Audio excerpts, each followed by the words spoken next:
we wanted to cover some of the basics and also even as deep as possible as we can. I know if you've been studying, this is a Hinduism course, it's on 7th week of studying at St. John's University, so you may have topics that you've already delved deep into. Maybe you have some cultural background of your own family background that you've studied into, say, Bhagavad Gita. Yes, thank you.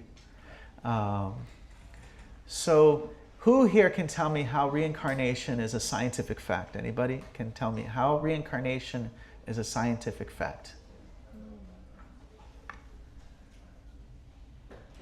The fact that I am here, it is. The fact that you're here. Please explain. Yeah, because I do have slight memories of some past. You have some memories of the past. Yeah. Okay. Anybody else? How is reincarnation a scientific fact? I was wondering if it is. She was wondering if it is. Okay, we'll find out if it is a scientific fact. How is reincarnation a scientific fact? Yes? आपका नाम क्या आप हिंदी समझते हो? जी, हिंदी समझती हूँ। मेरा नाम Nishi. Anishi? Nishi. Nishi. Night. Yeah. I don't really know if it's a scientific fact, but I'm really curious to open to learn about it. So, Okay, okay. Yeah. Anybody else? How about you in the red sweater? Yep, that's you. How is reincarnation a scientific fact? Not so sure. Okay. Yeah, so similar to the last person that spoke, I was going to say there's, it's well documented that many people have anecdotal accounts of memories of connections with people in their past life. There's thousands of cases where they studied and they've accounted for information that the child who's saying these things shouldn't have access to.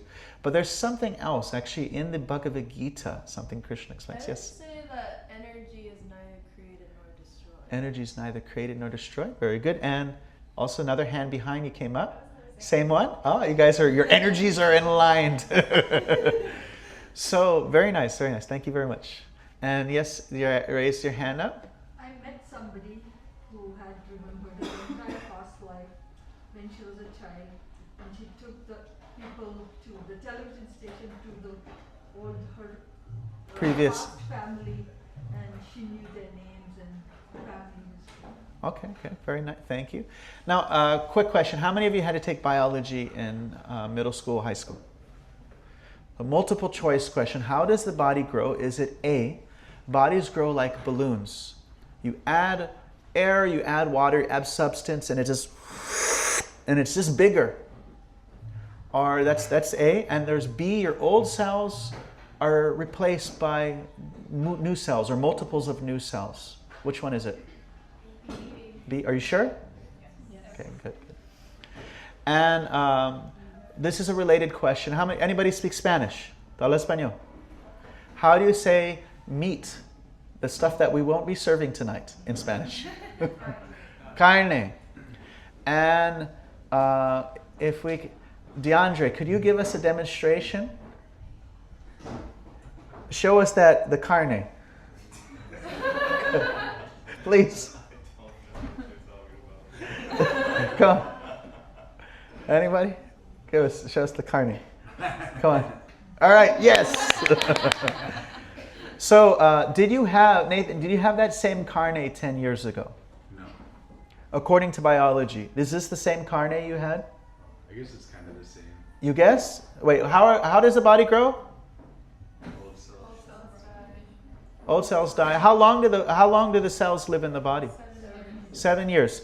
10 years ago, did you have the same carne? No. You have Reincarnated. Reincarnated. Thank you.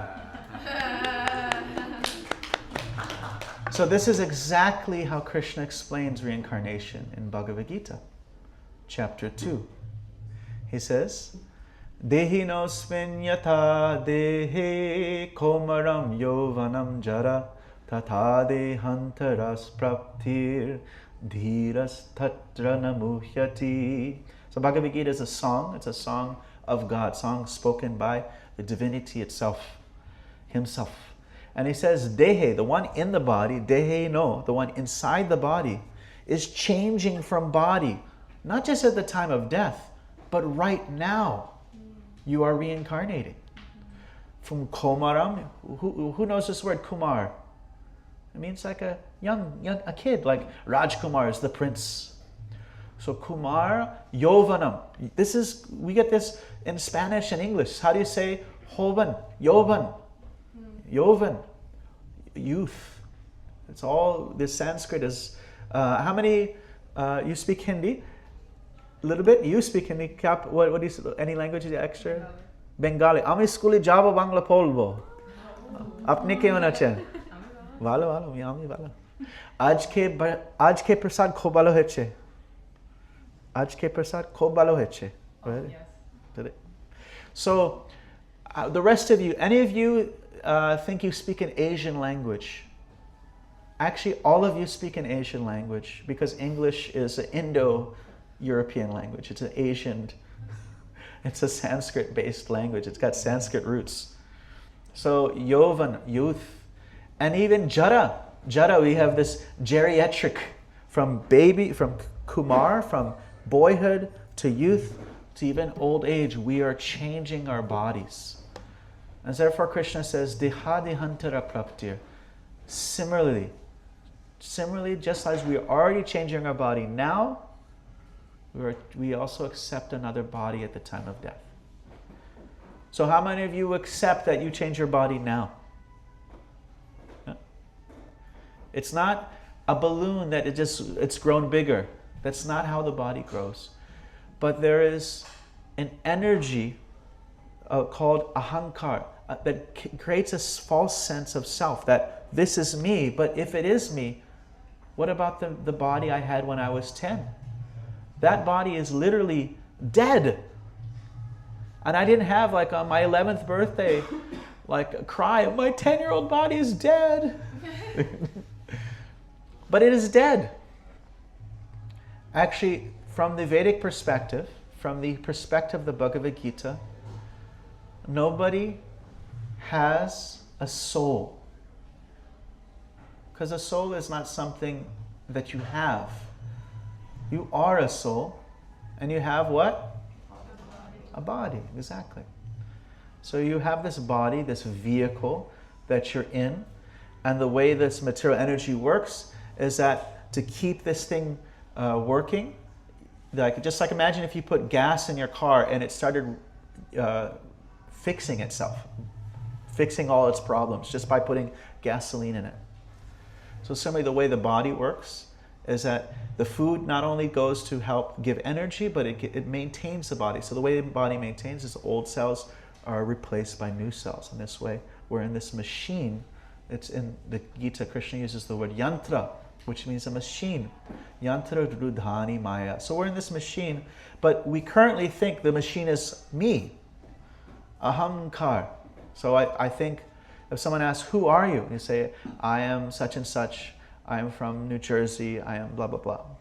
And then they come again with an even harder question. They say, who are you? And I go, I don't know. I thought I explained that already. And so that's where the Eastern philosophy goes quite deep. It actually goes beyond this duality that you have in the Plato's duality of the body and mind. It says the duality of the East is body, mind, and then self. Something even beyond, even the mind.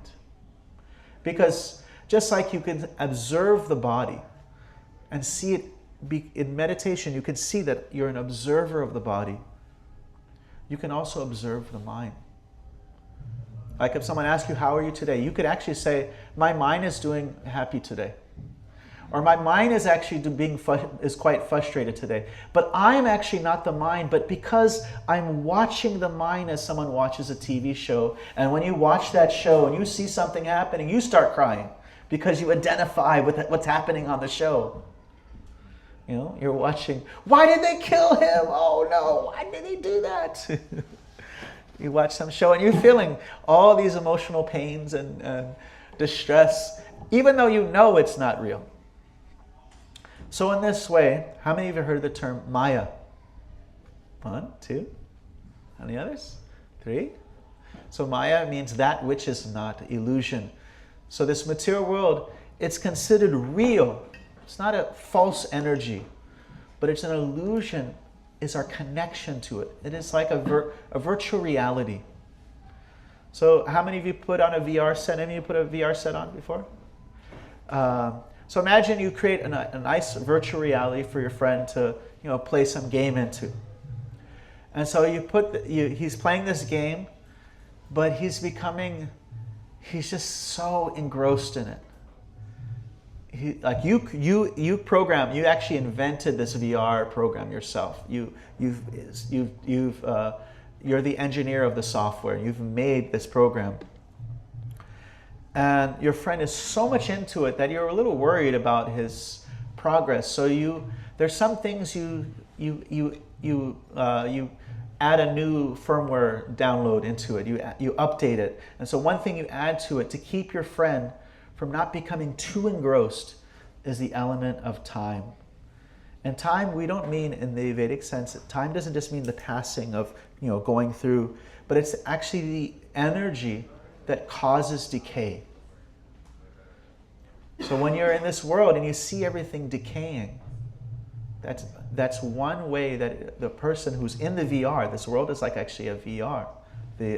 I know the Matrix movie is it's older than all of you probably, but this understanding that actually this is like a virtual reality, but the time element is there to kind of give a little pinch to the person in that situation, saying, hey, maybe this is not everything. Maybe there's more. Maybe there's something else. Like you're in a VR, what is probably a way that would what was the most likely way that would bring your attention outside of the VR, if you have the VR headset on? Maybe touch. What else? What would probably even... Pain. Also hearing, you might hear something. Maybe you have the VR, but you might hear something else and it kind of ruins or makes you... So similarly, what we were doing earlier, this mantra meditation, it is like an alarm clock. When you're in your dream world, the alarm clock reminds you of the reality that you have to get back to. And so in the same way, you have a sleep time dream, and you have your daytime virtual reality, and this mantra is like coming from outside of that, and it's bringing you out. Hey, you're eternal. You're not the body. Does that make any sense? Okay, so that's one of the basic things that are explained in the Bhagavad Gita is the eternality of the self, that we are eternal and God is eternal. That's actually the first verse of the Bhagavad Gita. Na tvevaham jatu na sham namam me janadipaha. Never was a time when I did not exist, the divinity is speaking, nor you, nor all these others, and never will there be a time where we cease to be. So both God and the soul are eternal beings. So if we are in a machine made of material energy, and it's just like we're driving a car. The car needs gas, but the driver needs food. So question is for all of you, what is the food for the soul?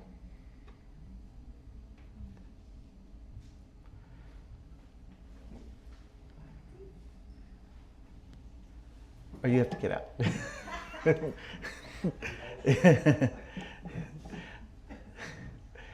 What would you say? What is the food for the soul? Peace? Okay, so if you're in a terrible storm in New York City, and there is one of those, like say you're a customer at Bank of America, and you go swipe your card, and you go to the place where you can be the ATM little, protected spot, and now you're in peace. How long will you stay there? Not long enough till I start wanting to go home or wanting to go become find shelter. Okay, and so you're now. Say you're at home. You're alone. Will you still stay at home? Eventually, I'll be bored, right? You'll be bored. Peace. Peace is good. Peace is good. What else? Experiences. Experiences. Very good. And what would be the most nourishing kind of experiences? She's got it.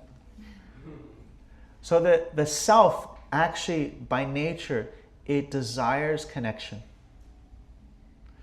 Peace just means the absence of disturbance. Like you go from -10 to 0, which is a huge step up for 99.999% of the world. We're generally always disturbed with all kinds of impulses, and we go and buy something at the store and we think we want it, but it was the commercial that made us want it. Like I heard somebody speak here and they said, why do they advertise? It's likely because you don't need it. And they have to convince you to get it. if you probably don't need it. If it's on, think, what do they ever advertise, like beans? What, like stuff you actually need, bread or something? Like they don't advertise the stuff that you will already buy, but the stuff you don't need, they have to like push on you. So we're kind of troubled by all these impulses. I think all these things are always dragging us here or there, kind of dragging the mind. Yoga Chitti Nirodha in the Yoga Sutras. It says yoga is actually to make the mind peaceful. But why? Sorupatam. So you can see yourself in its true nature. You can come to a true understanding of the self. And a true understanding of the self is not just an understanding, but acting as the self. And as we hear, the experience of the self is loving connection, that we want to connect with love. And the distinction between connection and attachment. What is the question is, what is the distinction between connection and attachment? Very good question. Actually, in the Bhagavad Gita, Krishna describes that when the senses see an object. So here's an analogy that is given in the Bhagavad Gita, that the body is kind of like a horse carriage. The horses are your senses. Sight, touch, taste, smell, hearing, like this, and they pull you. The mind is the reins. So the mind is the interface between the intelligence, the driver, and the passenger is the self. So you have the horses, and the horses are controlled by the mind. The mind is what's like the senses see a blueberry cheesecake, and the mind says, yes, I like blueberry cheesecake. And the pulling is there. And then you have the intelligence that says, you're pre-diabetic. And it's maybe not, but the senses are like, no. And so Jayato Vishayan Pumsan, it's described in Bhagavad Gita, that when the mind contemplates an object of the senses, one develops an attachment. And then from that attachment, it grows into great desire. And then that desire turns into frustration. Now, the type of attachment we're focusing on is similar. The mind focuses its senses on divinity. And what develops is attachment. But that attachment does not develop frustration. Because you can attach yourself to a sense object, but the problem is you get the object. I think it was Plato that said this. It says either you get the object and there is some minuscule pleasure, but then it goes away, or you have an object and you're afraid of losing it, or you can't get the object, so there's frustration. You have the object, there's fear, and like this, there's different negative qualities there. But one is developing their dayato, they're meditating on the object, developing attachment, but that attachment is connected to divinity, and that's called pure love, bhakti. So when one develops their pure love for divinity, that is called devotion or bhakti. And that type of attachment is nourishing. It's satisfying. Just like, what are things that happen to you when you eat food? You get full. Very good. That's one. There's two more items. Energy. You get a nourishment. And three. What's the third one? Satisfaction. You get the taste. Yes. satisfaction. So tushti, pushti, shutpaya, these are Sanskrit terms that are related to three things that happen when you connect to God in devotion. When you connect to God in devotion, you get actual satisfaction, you get a pleasure from the actual relationship right then. It's not something like after you die and you go to heaven or whatever, or it's not something like after you achieve perfection. It's something you can access immediately. Just give your heart in devotion and God responds. And there's a connection that happens there. Then there's the second thing is one mentioned energy or nourishment. That's compared to awareness, that one becomes more conscious, more aware. One starts to see not, okay, there's a dude with dreadlocks, there's a guy with a white shirt, there's this Indian guy, there's this guy who's got a cool glasses and a beard. And like we actually start to see the soul, not just the vehicle. So awareness expands, just like, and that inspires, just like nourishment gives you energy. The consciousness awareness expands. So the two things happen. We said just like two things happen when you eat food. You get satisfaction from the taste, you get some nourishment, and what is the third thing? Someone mentioned. You mentioned it. Isn't it? You mentioned it. What was it? You get full. And that's the real deal when it comes to spiritual life. To know if you're authentically practicing, that you are practicing something authentically, and what your practicing is authentic, is that it makes you full. That when you become satisfied within, and your hunger to chase the temporary goes down. That's the real deal. That's how you can test. It's the litmus test of what is the fever for the temporary. Has your desire become satisfied from within? Are you full? That's the real test. So, questions here.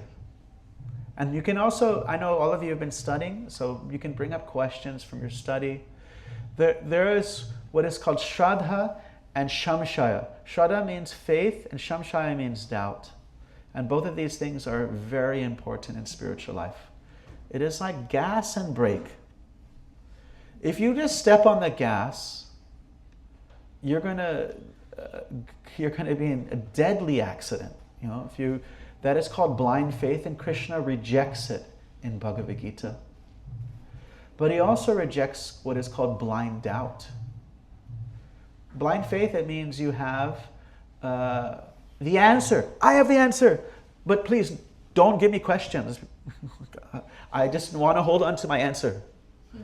And blind doubt is, I have questions, but please don't give me an answer. I just want to have questions. I just want to doubt everything you said, just for the sake of it. So that's like, if you're just stepping on the brake, there's no progress at all. And if you're just stepping on the gas, you're going to be in a deadly accident. So this doubt and willingness to experiment, that is called faith. It doesn't mean, like you got on a subway probably recently, that is faith. It's not a religious thing. It's involved in all elements of life. A willingness to experiment, to participate, but it shouldn't be done blindly. So, Bhagavad Gita, it starts off, it's 18 chapters, and that's one of our books we have. We literally have so many books that it's not possible for you to read in one lifetime. It's so much. But the Bhagavad Gita starts off, it's 18 chapters. 9 chapters start with a question, and the other 9 chapters start with an implied question. So the prospect of asking questions is highly encouraged. It's not a tradition of just encouraging some type of blind acceptance. Arjuna is telling God, what you said was confusing. He says, and they make it sound, please, your equivocal instructions, which means what you said was confusing. Please explain this to me. And then Krishna answers some more and says, does that make sense? Is that clear? And he's like, okay, yes, everything's now clear. So, is everything clear? I've only covered like 0.001%, but what questions do you have so far from what you've heard today and your studies you've done in the last 7 weeks? Yes? It feels like it feels very clear that any aspect of connection, true connection as opposed to attachment, it brings closer to the inner essence, spark of eternal being. Perfect. It reminds me, it brings closer, it feels resonant, so it awakens this sense. Thank you, thank you. And I would add also that it's a sense of not, it's like a giving connection. Like if we have a spiritual connection, then I don't need anything from you. It's not, it's not a using type of relationship. It's like the person is, that's kind of the genuine experience that you have when you relate with other spiritual practitioners. Wow, this person's doesn't have an agenda. They don't need anything from me. They're just giving. It's like that kind of relationship. Thank you. Yes? Is there a translation to the mantra that we were seeing? Absolutely. Yeah, like I said, all those books that you can read in one lifetime, that's also a translation, but there's some general translations. Hare is addressing the feminine side of God, the energy. You have like the power and the powerhouse, the energy, the energetic, the sunlight and the sun. And they're inseparable and separable. They're one and they're different at the same time. Like you can have a fire on one side of the room, but you feel the light and heat on the other side of the room. So they're connected, but there's a distinction as well. So this is the energy, this is the feminine side of God, because God is a source of everything. That's the definition in the Vedanta Sutra, Janmad Asayataha, that from which everything comes from. So God is a source of everything, so there must be a femininity within the divinity. So Hare is the crown of all femininity. That's Radharani. So if you go up to the 3rd floor, you'll see generally at any Krishna temple, you see Radha and Krishna. You'll see a feminine figure and a masculine figure that is there. And why we start with Hare is that there is an eternal spiritual quality of femininity that is actually more kind and compassionate. And so we're approaching the kinder, compassionate side of the divinity. And divinity is already compassionate, but this is like the ultimate form of compassion. Krishna is... Can someone tell me a name of God from any tradition? Allah. And what is the meaning of Allah? Allah means Almighty. Almighty. Islam means surrender, yes. Allah means Almighty. How about Adonai? Anybody heard this name from the Old Testament? It means very beautiful. Buddha, if you can consider that a name of God, that means most smart, most intelligent. Now, Albert Einstein was not known for his beauty. He was known for his intelligence. Schwarzenegger was not known for his sharp wit. He was known for his almightiness. And Marilyn Monroe, she was not known for her great strength, but her beauty. So these are different qualities that are addressed. What kind of definition? What is the most encompassing definition of God? Throw out some ideas. And the word God is just like it's a generic kind of. It's not even a name. It's more of it means like controller. But is that really encompass everything? The famous all that is. All that is. Okay, and does it have its own individuality? So it's like it's got something, but not everything. Even it sounds like it has like everything, but it's also missing something. So this name Krishna means the all-attractive.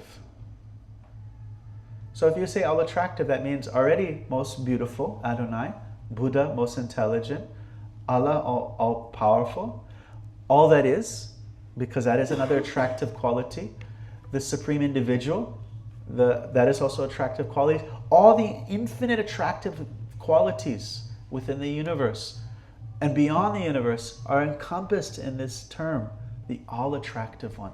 So these two terms, Bhagavan and Krishna, have these same basic meanings. Bhaga means like the opulences of attraction, and Krishna means that being who possesses all attractive qualities. And then Rama means the ocean, the reservoir of pleasure. That's one meaning. And another meaning for Rama means the supreme enjoyer. And that means if we connect to that supreme enjoyer, our greatest pleasure can be in connecting to that supreme enjoyer. So, and then altogether, it's a request. We're requesting God to please engage us in His service. So, how many of you are working? You're working? Everybody's, and how many of you are just focusing on your studies? Just focusing on your studies. Now, whether you're working, whether you're focusing on your studies, everyone in this room is always serving something. If you're not serving the IRS yet, you will definitely be serving the IRS. As we discussed earlier, we serve our impulses, we serve the mind, we serve our spouse, and if we have any kind of a loving relationship, love is a relationship of service. And so we're petitioning. This is a prayer. Oh Lord, please engage me in your service. It's not saying, God, give me something. Give me my daily bread, my paycheck, my this, my that, my this and that, this and that, this. I've got my registry, you're my ATM, or you're my jackpot lotto box. It's not petitioning God to give me something. It's asking God, please engage me in your service. And even if we're not yet pure, as we discussed, what is it going to do? It's going to make you full. So if you want to be selfish, be intelligently selfish and satisfy yourself. Not just the mind, not just the senses, not just the temporary things of the body. Satisfy the self. And so that's what we're encouraged to do. And then so this prayer, asking God, please engage me in your service. Thank you. Another question. Yes. So a lot of the time when you give to God, like when you kind of devote yourself, you're surrendering. And it's very interesting, at least in the sense of, what is it when you surrender? Is it like an act of weakness or an act of strength? How is it defined in this realm? Nice. Thank you. So there is 6 different aspects of surrender. Anukulasya sankalpo pratikulasya varjanam. This is 1 and 2. It means to give up those things that are unfavorable for your connection to divinity. So a person who is trying to practice spiritual life, there are certain things that, just like we said, you can have all these aesthetic things. You can offer music, you can cook delicious food and give it as an offering to divinity. But there's certain things that are definitely not favorable to offer to divinity. Like you can't do heroin for God. It's like, she almost choked underwater. So you give up those things that are not progressive in that way. And then you accept those things that are favorable. So anukulasya sankalpo, pratikulasya varjanam. Then the next one is rakshati vishwa. So to see the Lord as, there's one as that God is taking care of you. So not in the sense like give me this or give me that, but basically having trust that if you just do what you're supposed to do in this world, and you devote yourself to God. What was the statement of Jesus Christ? Look at the birds. They do not reap nor they sow, but still their heavenly Father feeds them. So having that trust that I just have to be an honest person in this world, and whatever is my karma, what is ever in my deck of cards, I'm going to get. And I'm not going to, that's why we're not into gambling, because gambling is in a way trying to cheat your fate. Like, I'm going to get income that I really don't have, I'm not supposed to get. So I'm just going to do honest work, and whatever comes, I'm going to have this trust. Rakshiti Vishwasho Guptitve Varanam Tata. Another aspect of surrender is humility and just fully engaging oneself in service. It is not a sense of weakness. It is a sense of great love and attachment, and which is strength. It is not. It's not surrender like you wave the white flag, and because God is actually not forcing you. That's what makes it different. God is actually in everyone's heart, and He facilitates our closeness or even our distance from God, from Him. So if someone says there is no God, then God is within their heart. Hey, here's some different arguments against my own existence. Here you go. And you don't want me to exist? Even though I'm all around you, everything that you touch, even your own body, is made out of my energy. You will not see it. You will miss that connection. Just like one fish that's saying, what's this water you're talking about? I don't see this water. And the other fish is like, it's all around you. Don't you feel it? It's in your gills. And he's like, no, I don't. What are you talking about, this water? This is crazy. How many of you heard about the parable of the twins in the tummy? They're like, so one twin is saying, after we get out, we will see mother. And the other one's like, what is this mother you're talking about? After this there's nothing exists after this. And she's like, no, I know. Mother is there. Sometimes when you're silent, you can hear her. You can feel her. If you're a little silent, you can hear. And it's like, no, this is it. After this there's no more life after this. And he's like, no, we will see mother after this. So God is facilitating our distance or our connection. And so it is not a forced relationship. Someone says there's no God, God facilitates that vision and even helps the person in that way. If someone says God is just energy, He's not a person, then He just kind of rolls the tinted window down just a tiny bit, just like His brilliant aura shines through, and the person just sees the light of God, but not the person, the personality, the personal aspect of God. So all of it is accessible, but it's not forced, because we could all just be immediately made to surrender if we just saw the magnitude of divinity right now, but it's not forced upon the individual. So it's definitely not surrender in that sense of waving the white flag. Does that answer your question? Thank you. Yes, sir? I have a question on the soul. Yes. From what I understand, it's all eternal. Souls are eternal. First verse of first instruction in the Bhagavad Gita. So I always wonder, we're talking about eating to nourish our stomachs and body, because it's not eternal, our body. Why do we have to continue to nourish the soul versus connect with it and then we're with that forever? Why do we have to keep, whether meditating or saying the mantra or doing other forms of bhakti? So it's like when the fish is trying to go upstream, or when the child is trying to walk. It is a struggle. Once he gets up there, it's fine.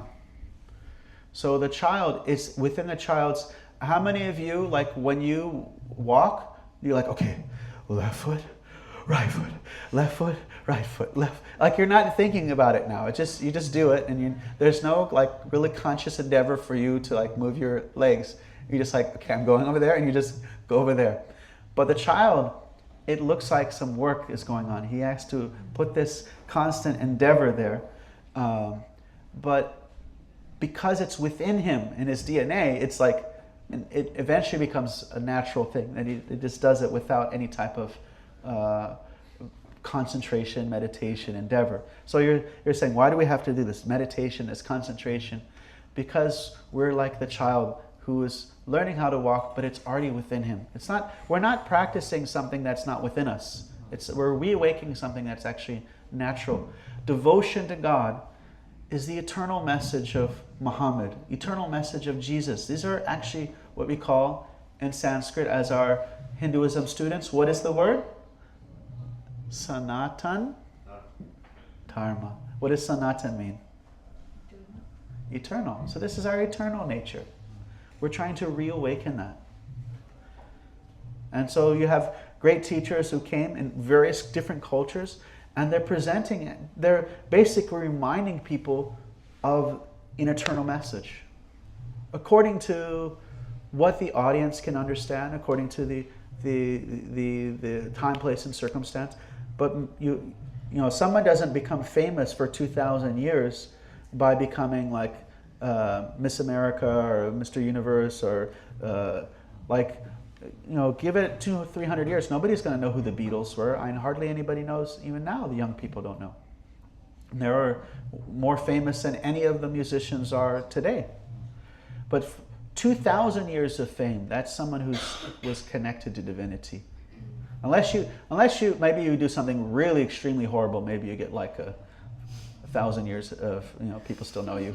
But generally it was like 2,000 years, or like there's some divine connection that is there. Yes? It's often said that everyone has the masculine and feminine energy within them. So even if you're born a man, woman, or man, how do you balance that? How do you know you balance it, or you're confronted with something that's more that sounds like more like Chinese medicine, the yin, the yang, balancing the.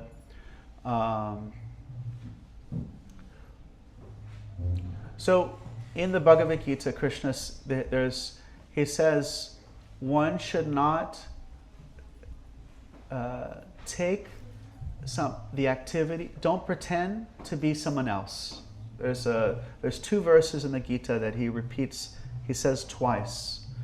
And one of them is the verse that's at the end of the 9th chapter, and it also appears in the 18th chapter. But this other one is, he says, one should not try to pretend to, follow someone else's lifestyle. One should just practice what is natural for oneself. And so that takes a lot of self-introspection. But that's really generally about the physical and subtle, the mental body, and which is important, but deeper than that is the self beyond that. And so in one lifetime, my subtle body, my mental astral body, my psychological makeup might have 70% this quality, 30% that quality. And understanding that is important, but it's not of utmost importance. Well, the question is also getting at, you see a lot of display of toxic masculinity in the office or in the social gatherings or something, and you're like, how come you're not balancing your feminine energy with your masculine energy? Oh. So if one becomes more in tune with the self, then you can see how you're being conditioned by the material energy. Just like, I always give this example of Darren Brown. How many of you have seen The Magician? Darren Brown, anybody? Any Darren Brown? Okay. So he's a hypnotist, mentalist, magician, and he invited top advertisers of London, the people who help conceptualize ads, to his office. He said, I want you to make an ad for a line of taxidermy shops, stuffed dead animals. It was just, I said, it's not a real business, it's an experiment. Make an ad, I'll give you 30 minutes, and here's an envelope. When you're done, open it up. And so what did they draw? They drew a bear in the clouds with wings, with a harp, and it looked like the pearly gates of heaven, and it said animal heaven, where the animals go after. They opened up the envelope, and what was it? A bear with wings, with a harp.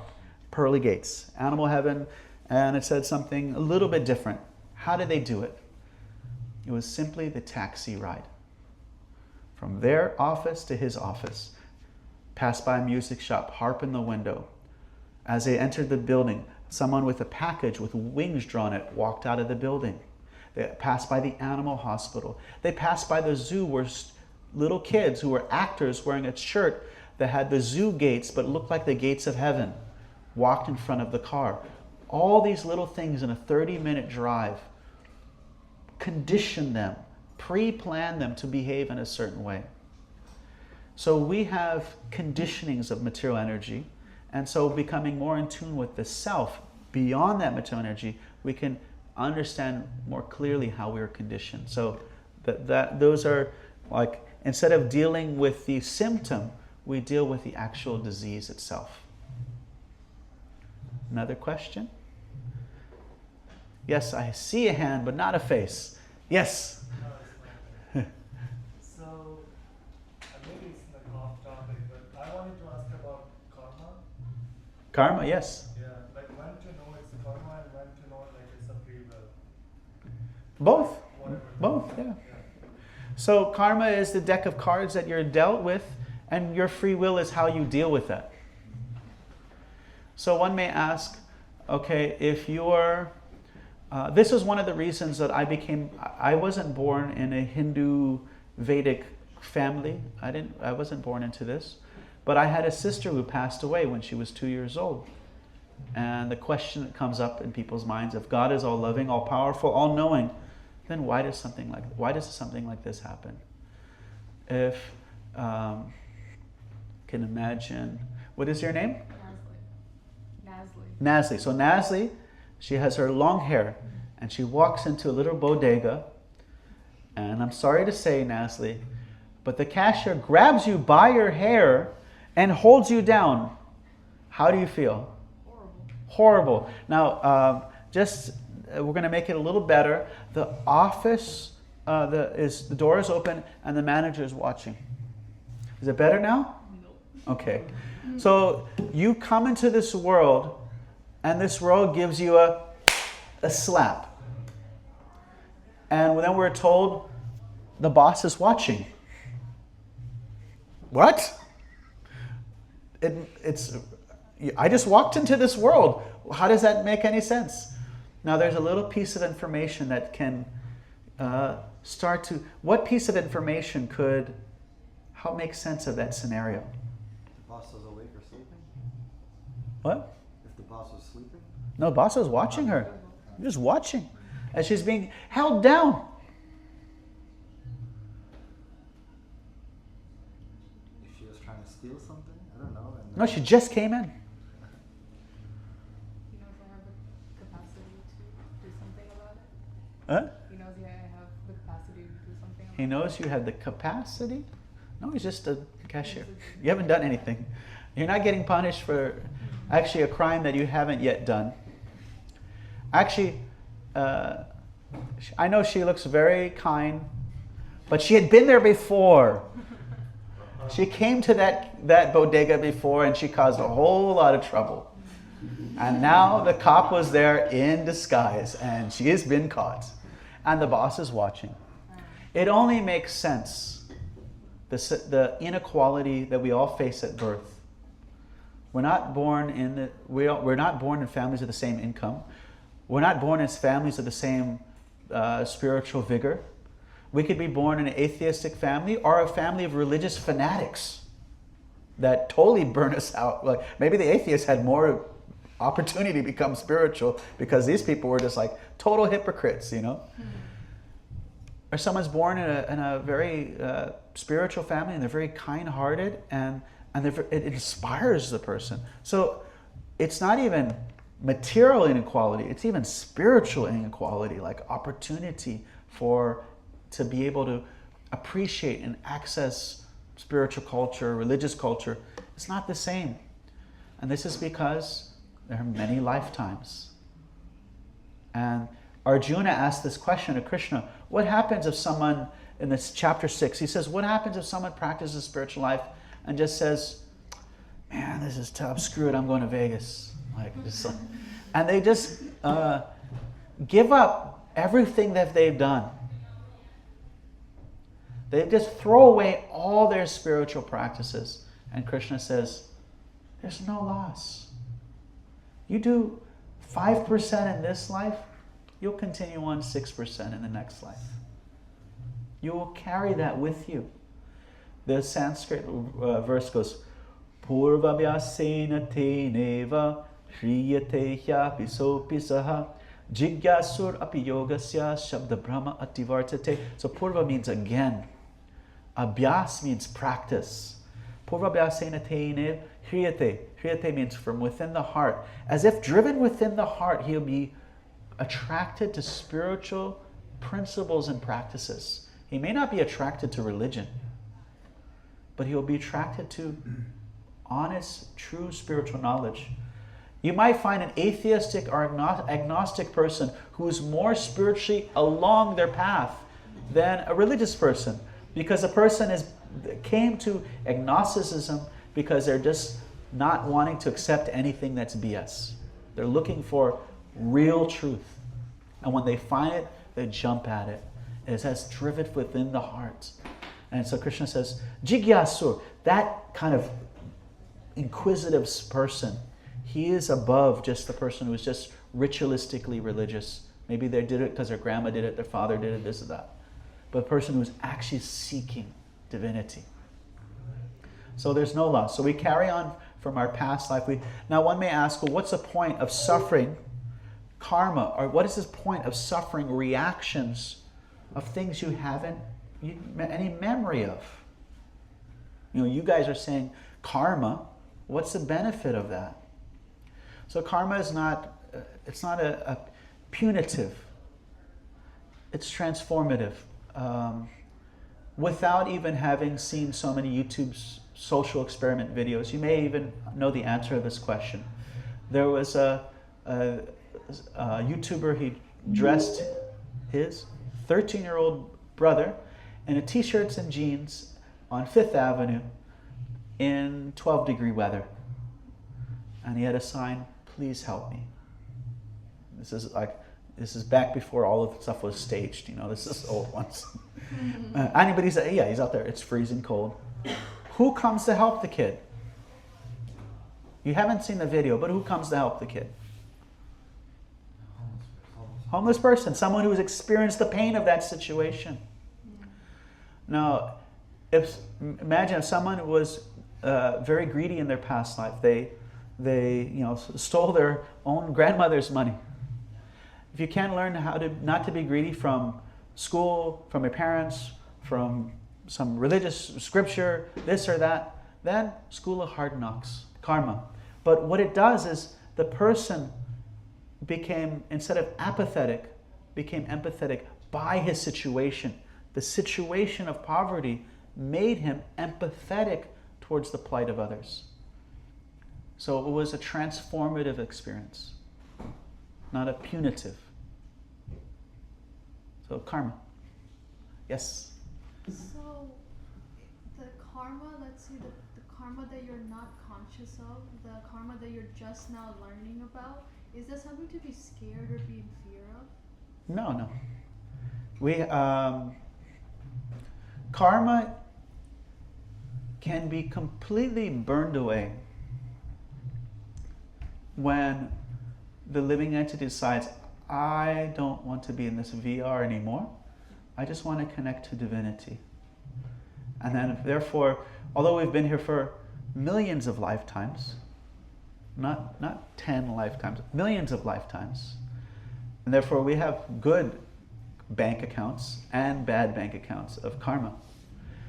They can all be cleared away. It's just like if someone is in some kind of punitive, like in a prison, jail, or whatever.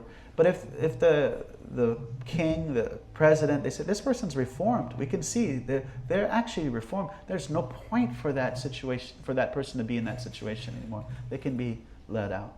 So the karma can be changed, but it starts with the heart. The heart has to be changed.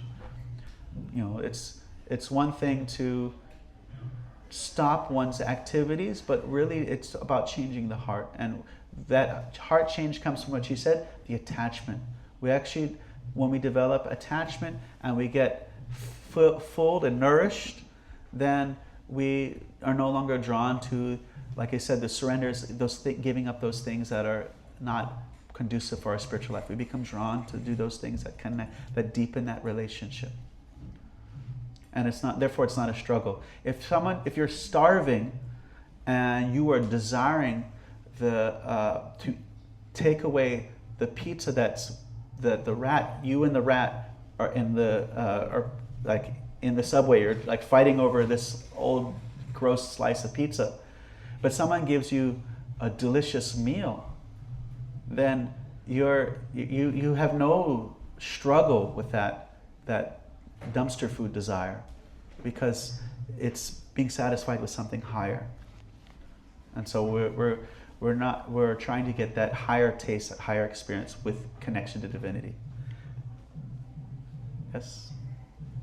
How's it going, Mana Heart? Going well. Going well? Any other questions? Yes? You mentioned seeing God as an energy versus seeing God as a person. So I'm wondering what we can access or unlock when we see God as a person versus That's a very good question. So everyone heard the question? Mentioned seeing God as an energy versus seeing God as a person, and what can we access? Well, one thing is, if we're not relating to God personally, then there is no personal response, there's no personal touch. And therefore, our struggle is our struggle alone. Versus when we relate personally, we get a personal touch. And the material, the VR in our conditioned state is stronger than us. And therefore, it is a great struggle. So when we actually desire not just to come to the peace platform, we want to actually that spiritual connection. And so energy can bring us to that peace platform, that realization of God as an energy. But when we start relating to God in a loving relationship, it's going into the positive numbers. It's a relishable. And so, as we mentioned in the beginning, aesthetics and ascetics. So the ascetics may leave the city life. They go to the cave to meditate. But what if they think about their ex-girlfriend? What are they going to do? Where is the spiritual connection of that desire that's floating in their mind? Their only option is to go back out of the cave and find a girlfriend or something, find that ex-girlfriend. Whereas the spiritual engagement is, you can have a relationship, you can have music, you can have delicious food. You just learn the art of connecting all of the wholesome things in connection to divinity versus leaving everything. So instead of you find a wall in the ground and just leaving it and saying, no, that's trouble, you just give it back to who it belongs to. And there's no problem. There's no problem in that relationship there.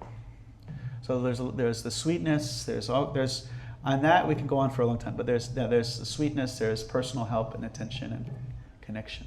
Can we give a round of applause for this all?